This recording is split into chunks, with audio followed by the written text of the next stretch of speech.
사도신경으로 우리의 신앙을 고백하심으로 5월 22일 새벽 예배를 시작하겠습니다. 나는 전능하신 아버지 하나님 천지의 창조주를 믿습니다. 나는 그의 유일하신 아들 우리 주 예수 그리스도를 믿습니다. 그는 성령으로 잉태되어 동정녀 마리아에게서 나시고 본디오 빌라도에게 고난을 받아 십자가에 못 박혀 죽으시고 장사된 지 사흘 만에 죽은 자 가운데서 다시 살아나셨으며 하늘에 오르시어 전능하신 아버지 하나님 우편에 앉아 계시다가 거기로부터 살아있는 자와 죽은 자를 심판하러 오십니다. 나는 성령을 믿으며 거룩한 공교회와 성도의 교제와 죄를 용서받는 것과 몸의 부활과 영생을 믿습니다. 아멘. 다 함께 찬송가 375장을 찬송하시겠습니다.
오늘 우리에게 주시는 하나님의 말씀은 사도행전 10장 1절에서 16절이며 8절까지 읽겠습니다. 말씀을 제가 봉독해 드리도록 하겠습니다. 가이사랴에 고넬료라 하는 사람이 있으니 이달리아 부데라 하는 군대의 백부장이라.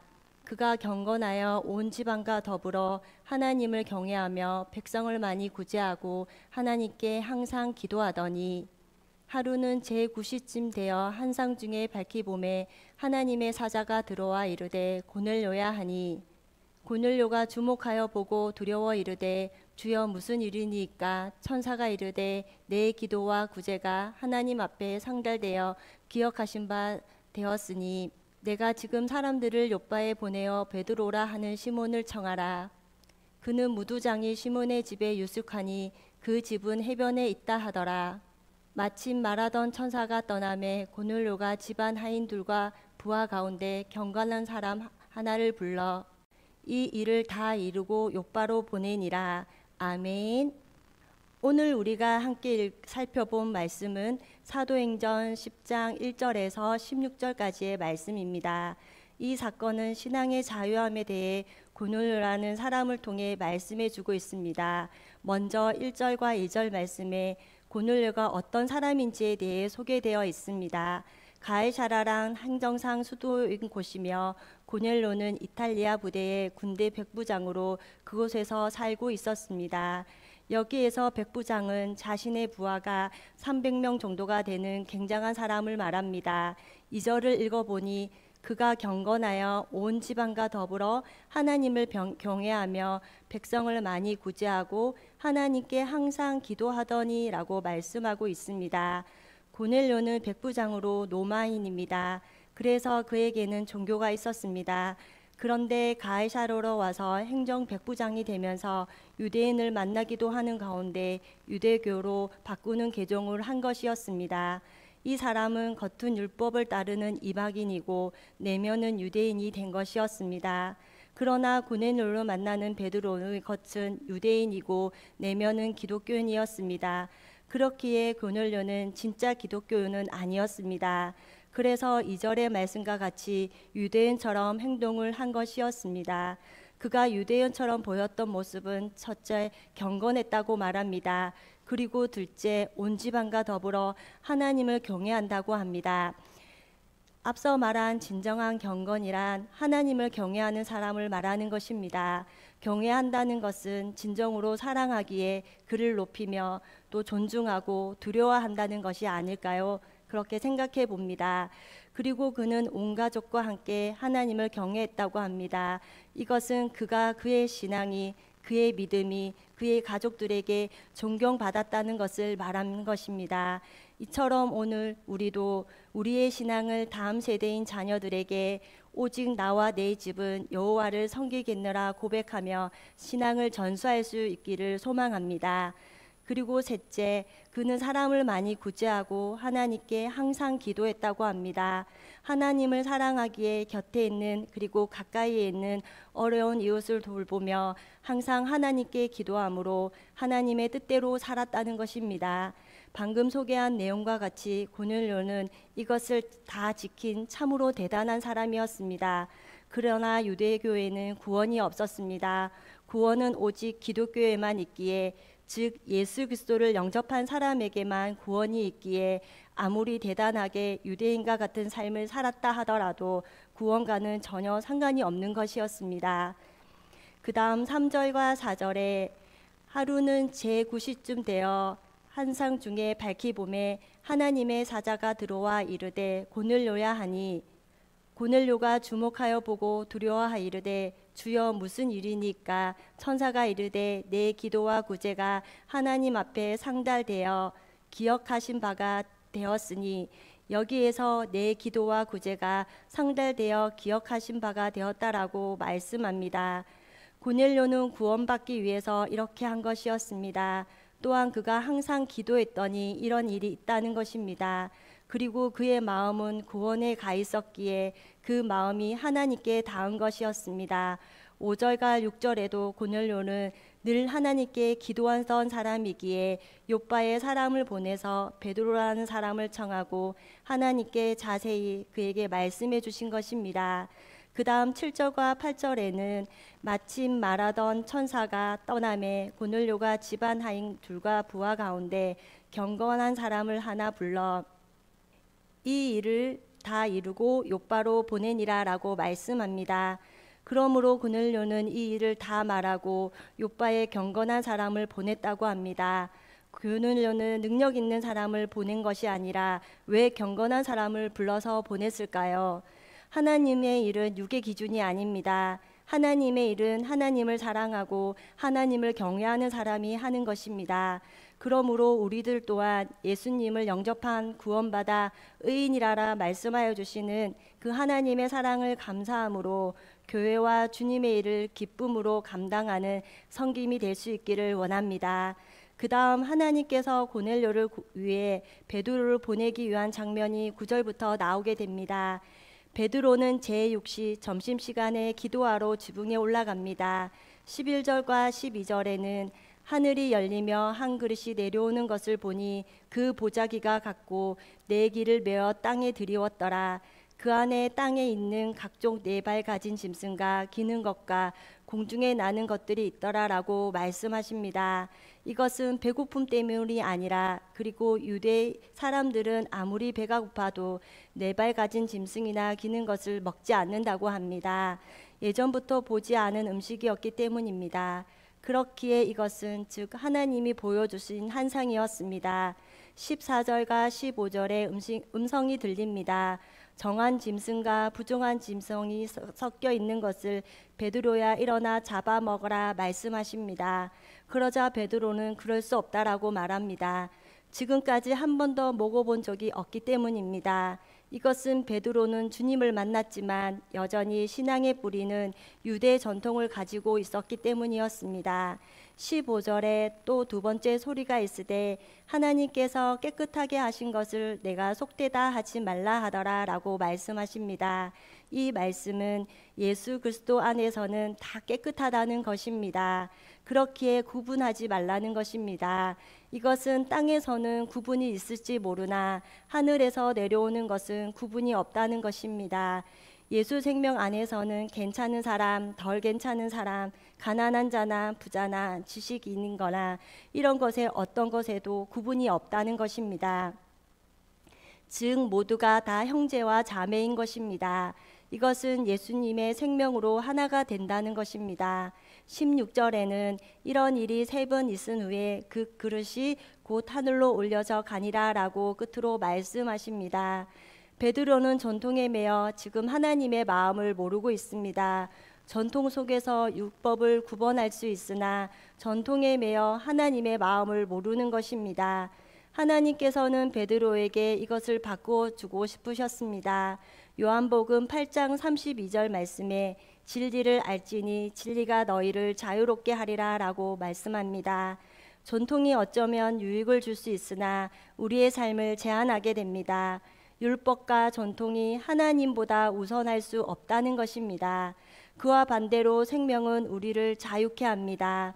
그러므로 오늘 이 아침 베드로와 고넬료의 이야기를 통해 우리의 판단으로 복음을 제한하지 않게 하시고 진리인 예수 그리스도 안에서 하늘로부터 오는 참된 자유와 기쁨을 누리며 복음의 증인된 삶을 살아가시는 우리 코너스톤 교회 성도님들과 제가 되기를 소망합니다. 다 함께 찬송가 302장을 찬양하시겠습니다.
다 함께 기도하시겠습니다. 사랑의 하나님, 오늘도 변함없이 한날을 허락해 주시고 예배로 하루를 시작해 하신 은혜를 감사드립니다. 고넬료가 온 집안과 더불어 하나님을 경외하며 하나님께 항상 기도했던 것처럼 저희들 또한 구원받은 하나님의 자녀로 날마다 하나님을 경외하며 기도하는 삶을 살아가게 하옵소서. 또한 우리의 삶이 물과 성령으로 거듭나 그리스도인으로서 하늘로부터 오는 말씀에 마음을 두게 하시고 진리가 우리를 자유케 하신다는 말씀과 같이 예수의 생명을 가진 사람으로 참된 자유와 기쁨이 충만한 하루가 되게 하옵소서. 지난 주일 사라질 공동체라는 제목으로 말씀을 듣게 하시니 감사합니다. 오늘 코너스톤 성도님들은 우리 교회가 사라지는 시점이 주님께서 공중에 오실 때임을 말씀을 통해 깨닫게 해 주심을 또한 감사드립니다. 그러므로 날마다 말씀 앞에 깨어있게 하시고 주님의 날이 임하기를 더욱 사모하는 가운데 영과 진리로 예배하는 예배자의 삶을 살아가게 하옵소서. 이 시간 함께 기도하는 것은 우리의 삶 가운데 지금 당하고 있는 어려움이 있다면 그것을 극복할 수 있는 믿음과 성령의 지혜를 더하여 주시옵소서. 그리하여 우리의 믿음이 더 성장하게 하옵소서. 또한 성령의 충만함으로 능력 있는 삶을 사는 가운데 거룩하고 경건한 삶이 되게 하옵소서. 오늘도 우리와 함께 하시며 우리를 죄에서 구원하여 주신 예수님의 이름으로 기도드립니다. 아멘. 이 시간 합심으로 기도할 제목을 나눕니다. 지금 당하고 있는 어려움을 극복할 수 있는 믿음과 지혜를 위해 자신의 믿음과 성령의 충만함과 능력 있는 삶, 경건한 삶을 살도록, 그리고 지난주일 들었던 말씀을 기억하며 교회를 이끌어 가시는 담임 목사님과 사역자들을 위해 속으로 원들을 위하여 각자 가지고 계신 기도의 제목을 놓고 기도하시길 바라며 오늘도 주 안에서 승리하십시오.